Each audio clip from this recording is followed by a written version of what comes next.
Hey guys, ch.1226 here, and today is my second video. You should already know that by now, but whatever. Well, yeah, you should already know that because today I'm reading Chains, Eyeless Jack, X-Rater again. Yay! This time, chapter 2 and 3.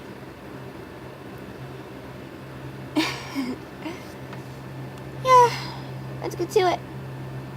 Give me a second. Alrighty, Jack's point of view. He didn't give her a chance to ask questions. As soon as his hand was freed, he struck. Even though his muscles were sore and numb from disuse, Jack still had a natural reflexes to kill. No, of a killer. He quickly pinned her to the ground, taking care not to let his full weight rest. So let me read that.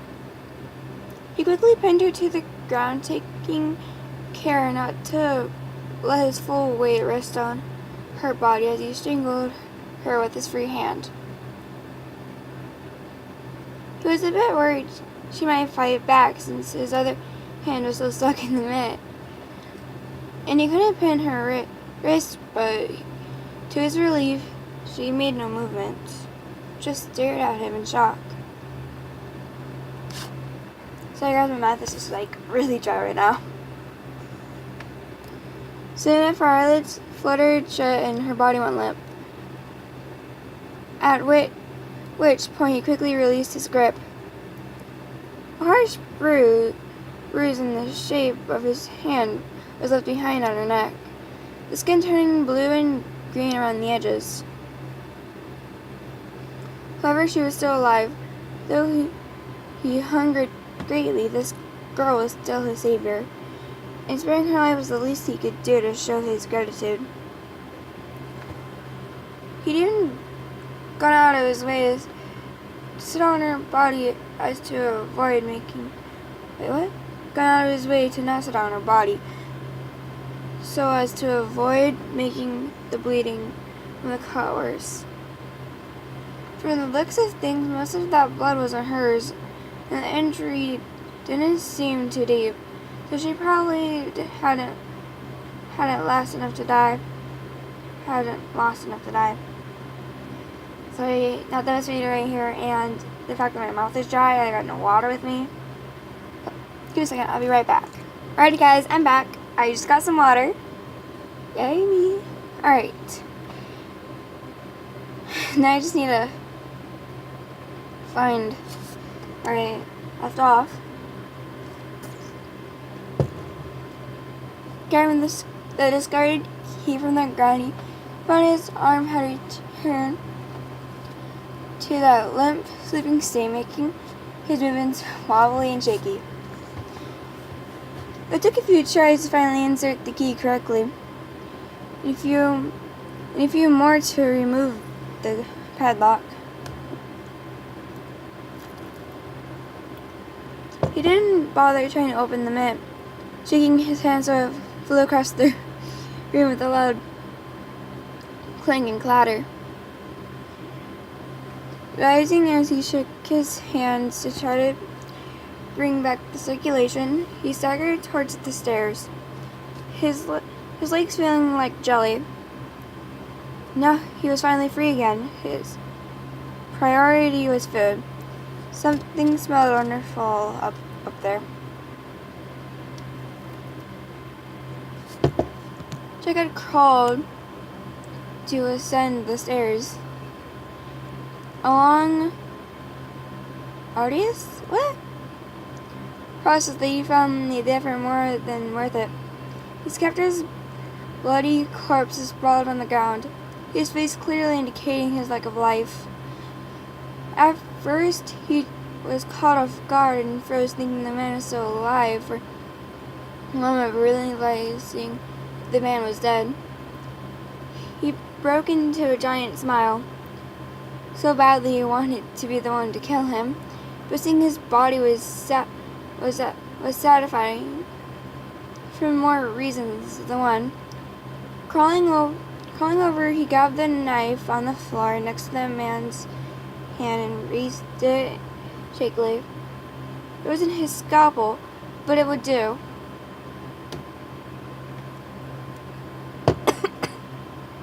Give me a moment, guys. Alright, I'm back. I went to a little coffee fit right there. No, I'm not sick, but some of the water that I just drank went down the wrong tube. Alright, let's see. Quickly swung the knife down. Blood splattered out of the resulting wound, and Jack dragged the knife across his back to create a jagged wound. Dropping the knife, he plunged his hands into the man's back, ripping out a kidney, his mouth watering violently as he nearly tore off his mask so he could stuff the organ into his mouth. It had been so long since he had last eaten a fresh kidney, and the fact that it belonged to the wretched man made it taste even more wonderful. After finishing, he pulled out more organs, devouring them ravenously. With each bite, he felt his strength returning bit by bit, until eventually he had finished and was able to stand up without shaking. He still wasn't at full strength, but he was much better than before. Wiping the blood off his mouth, Jack glared at the man's corpse and spat at it? Spat at it? That means? I don't know. How ironic, the man who had starved him for so long provided him with the first proper meal in weeks. With his hunger satisfied, he took the opportunity to look around at the remainder of the house that served as his prison long. It wasn't a very large house. One floor was rather spacious, an open floor plan. As he walked through, he paused upon noticing a series of framed pictures hanging on the walls. Each one showed him the man's face, flashing the camera a cheerful smile, making Jack's own face disorientate with anger. A little growl rumbled from the back of his throat. He angrily swiped out them with his claw, knocking them down one at a time. However, he moved to knock another one down. His body suddenly tensed. Claws were centimeters away from the frame. Slowly, he lowered his hand and leaned closer to get a better look. This particular picture seemed to be a couple of years old, based on his captor's appearance. What caught Jack's attention was the young girl sitting on his shoulder, smiling at the camera. Jack tilted his head and examined it. The blue umber hair and those dark blue eyes. He hadn't gotten a very good look earlier, but in the photo she looked pretty young. But he was evidently certain that it was the same girl from the basement. At this point, he began studying more pictures more carefully, and sure enough, the same girl appeared more and more. Her age fluctuated. Obviously, these weren't hung in or what? Clever. But their resemblance only grew to finally found one that seemed to be the most recent. Any doubts that remained were cast away. She was even wearing the same shirt, pre-tearing and but not ripped and bloodied. Walking through the house a little more, Jack soon arrived at a white door with a small nameplate hanging on in curly blue letters, spelling out the name Aisha. Entering, he found himself standing in what was clearly a girl's room, especially the girl from the basement whose name was apparently Aisha. Apparently, he his savior was the man's daughter or something. Jack recalled the injury in the girl's side, and his captor's corpse drops of blood trailed through the house, leading from the door to the man's body. He could tell that the girl had been attacked near the basement. Most likely his captor had left to go hunting for food for him, only to get injured and later attacked his daughter for food. Poor little girl. He thought with he redo that. Poor little girl. He thought with a smirk as he returned to the basement, descending the stairs silently. Guess your beloved daddy cared more about the monster than you. Cared more about monsters than you. He found the girl in the same spot he had left her, her body completely still, except for her chest rising and falling. Blood still continued to seep from her side, creating a small pool around her side. It smelled delicious, but he would resist it. Jack quickly grabbed a blanket laying on the couch and tore it in half, carefully lifting her torso, wrapping one of the strips around her to stop the bleeding for a moment. Carefully he lifted her limp body in limp form. Sorry, can't read right today. Especially with the dry mouth. Anyways, let's continue. Into his arms, taking care to support her neck as he carried her up the stairs. He wouldn't be going home empty-handed. And since I've read some of the story before, I already know sorry, I moved something. I already know what he means by that. I'm not gonna ruin it. Alright, on to chapter 3. After I take a quick sip.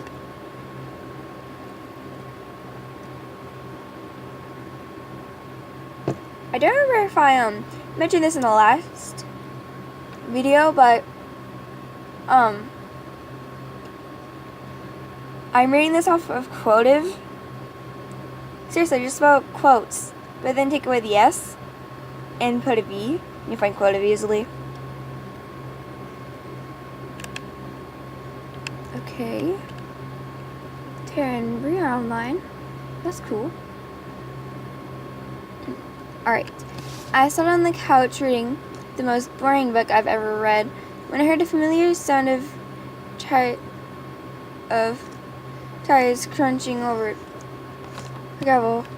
Give me a second. Alright, so I'm guessing this is in the reader's point of view, or my point of view. And I believe this is a flashback of how the writing is. Give me a second. Yeah. Alright. I'm going to read that. Alright. I sat on the couch reading the most boring book I've ever read when I heard the familiar sounds of tires crunching over the gravel. My eyes lit up as I jumped and flung the book aside, dashing towards the door to see the familiar green pickup truck pulling into the driveway. "Buddy!" called out, racing towards it, waving enthusiastically. As it turned off and the door opened, however, my joy turned in horror as Buddy nearly fell out, red staining his shirt. I froze in my tracks, my eyes wide. "Buddy? Buddy!" I ran to his side, helping him to his feet. "Buddy, what happened? Buddy?" My eyes popped open as I gave a little joy, my heart pounding. Alright, so the flashback is over now. Okay. Where am I? Glancing around groggily, I registered that I was in my room, wrapped in my warm covers. Huh? When did I change into my pajamas and fall asleep? I started to sit up only to feel my legs.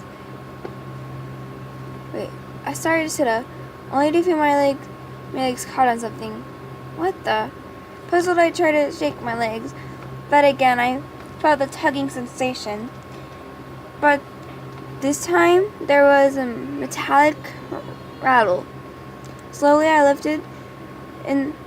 shifted in the bed, lifting in the covers to peek at my feet, only to freeze. Clasped to my ankles were metal shackles, chaining me to the bed. As I stared at them in shock, suddenly everything came racing back to me. Buddy tried to kill me. Buddy tried to kill me. He was keeping a person in the basement. And that person tried to kill me. Wow. How many times are people going to try to kill you today? Sorry, I had to make that joke. Well, I think it's a joke. I don't know. Panicked, my eyes suddenly flew towards the mirror above my dresser. Seeing my reflection, I looked frazzled. What? My hair untidy with specks of blood on my face. Remembering the strange creature from the basement strangling me, I pulled the collar of my shirt to expose my neck. A dark bruise covered it. My skin blackish blue. Trembling, I slowly reached a shaky hand to my throat. A little pain radiated from where my fingertip touched it, making me quickly gasp and swing my hand away. Footsteps sounded outside my door. I snapped my head towards it, staring with wide eyes. As the handle slowly turned, I quickly snapped my head back towards the ceiling, squeezing my eyes shut, trying to calm myself and relax so I would look like I was still asleep. I heard the door open and soft footsteps slowly approached the bed, each one sounding more like small booms in my current fear before stepping a few feet away. Relax, Aisha. Don't look like you're awake. Don't be so tense. I know you're awake. She's trying to calm herself and then Jack butting in. I know you're awake. Striking out myself. I think that's funny. The demonic sounding whisper made my eyes shoot open to see the navy blue mask staring down at me. Outside the basement's dim lighting, I was able to see much more clearly. It was permanently featureless, no mouth or nose, just two black holes for eyes, fitting with some fabric to prevent me from seeing what was underneath it. Streaks of black paint dripping from the eyes, making it seem like he was crying. As soon as I saw it, I started to scream, only for a gloved-handed shoot forward and cover my mouth. There's no need to scream, he told me. His tone, what? I've always been able to say that. I've always been able to think that word, but I've never been able to say it. That one's a lot. Natural, I guess. But his voice changed with the demonic quality that made me shudder. There's no one who can hear you anyway. My eyes widened as I stared at him, trembling. He was right. Our house was in the mountains, miles away from civilization. We were all alone here, just him and me, monster and his victim. Seeing the fear in my face, he seemed satisfied by my reaction and leaned forward just a bit. I'm going to remove my hand. If you scream, I'll crush your windpipe. Understood? Tears in my eyes, I nodded, and he pulled back and removed his hand. Who are you? I whispered, my voice shaky and hoarse. Jack. More especially, people call me eyeless Jack. Though just Jack is fine. I take it you're Aisha? My eyes widened. How? He gestured to the door where the nameplate hung. Of course. Buddy had bought me that when I first arrived as a welcome present. And even though it didn't entirely fit my taste anymore, I still kept it hanging there. Oh. With that question answered, I became silent, too afraid to speak. The boy, Jack, didn't speak, just staring at me silently, giving me time to think. Swallowing, finally I croaked. Are you going to kill me? Immediately I regretted asking. I squeezed my shut, holding my breath. I waited for his reaction. If I were you, I would have killed you by now, wouldn't I? Pointed out. I opened my eyes to see him lifting the covers off of me. I winced and back. What? I winced and bit back the instinctive urge to cry out as he reached for the bottom of his shirt. What? Wait a second.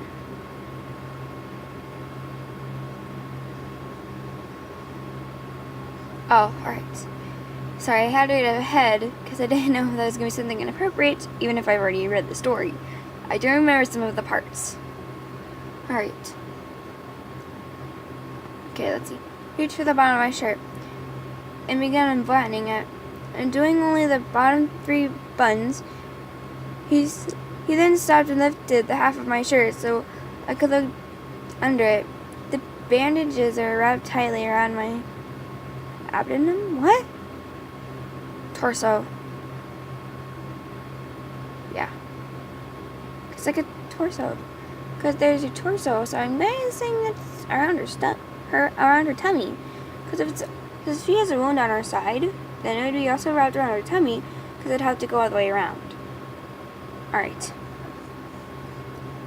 Covering all the exposed skin, continuing into the rest of my clothes.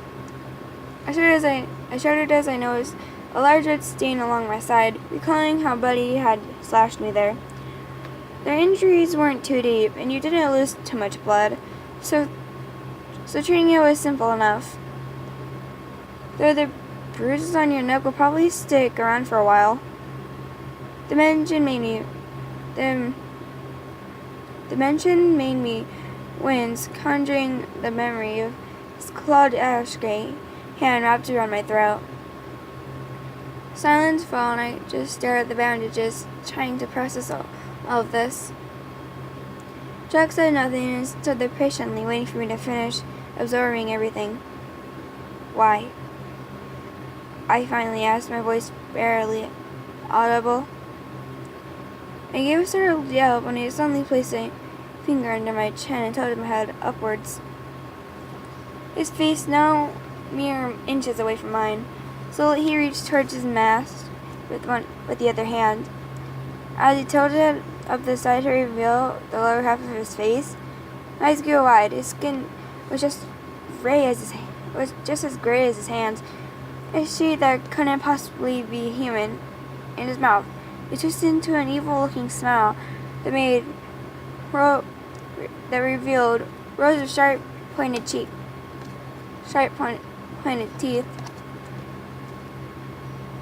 strands of something white and stringy hung from the tips. Was that flesh? My stomach churned as I stared at it, further confirming my fears as he wasn't human. His